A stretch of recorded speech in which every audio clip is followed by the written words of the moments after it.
თავისუფლების საფრთხე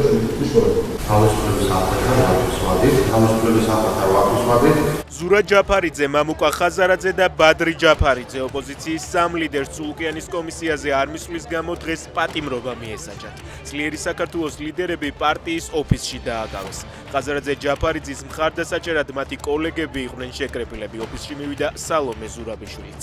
წულკიანის კომისიაზე გამოუცხადებლობისთვის ხვალ სავარაუდოდ გიორგი ვაშაძისა და ირაკლი ოქრუაშვილის განაჩენი გამოცხადდება.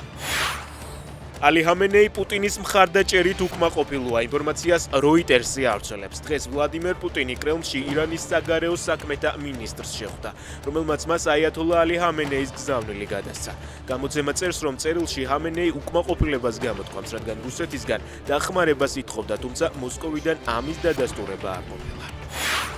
დაჭრა დედოფლის წყაროს მუნიციპალიტეტში. სოფელ ოზაანში 30 წლამდე კაცმა ავტომატური ცეცხლსასროლი იარაღიდან 4 პირი დაჭრა. ადგილობრივების ინფორმაციით შემთხვევა წუხელ გვიან ღამით იმ დროს მოხდა, როდესაც მამაკაცს ბებიის მიტოვებულ სახლში სუფრა ჰქონდა გაშლილი.